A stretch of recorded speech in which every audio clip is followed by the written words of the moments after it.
Je viens d'entendre une émission sur France Inter qui parlait de la dépression et qui disait voilà, pour prévenir la dépression, il y a deux moyens un peu nouveaux dont on parle peu, la méditation, ce qu'on appelle la pleine conscience, et puis la psychologie positive, notamment faire appel à la gratitude. Voilà, essayer de voir tout ce que Dieu nous a accordé, tout ce qu'il a fait pour nous.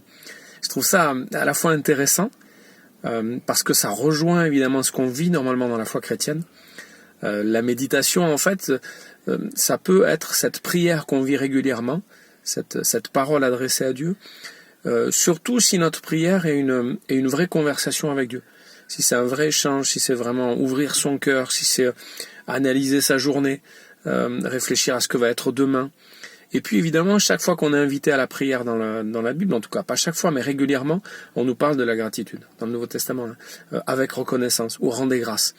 Donc, on est en train aujourd'hui de faire comme si, après avoir chassé les valeurs chrétiennes, ou la foi chrétienne, ou l'institution chrétienne, on redécouvrait ce que disent les textes bibliques sur l'importance alors de la prière ou de la méditation, et sur l'importance de la gratitude.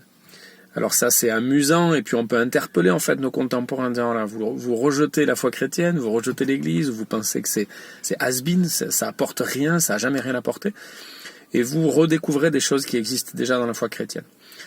Et puis peut-être quand même une dernière chose, il y a une petite tristesse, c'est que parfois, c'est parce que notre prière est un peu pauvre, qu'on se prive de cette prévention à la dépression.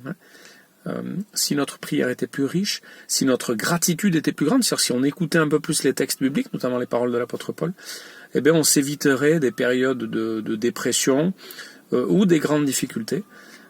Voilà. Et c'est aussi parce qu'on se prive de ça que nos gens autour ne voient pas l'impact de la foi chrétienne.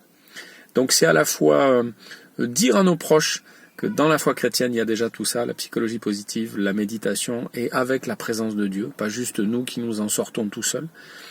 Et puis dire aussi à nous dire à nous et dire aux chrétiens, faites attention, faisons attention, que notre prière et notre gratitude soient réelles et pleines, comme le veulent les textes bibliques. Et il va se passer de belles choses dans nos vies.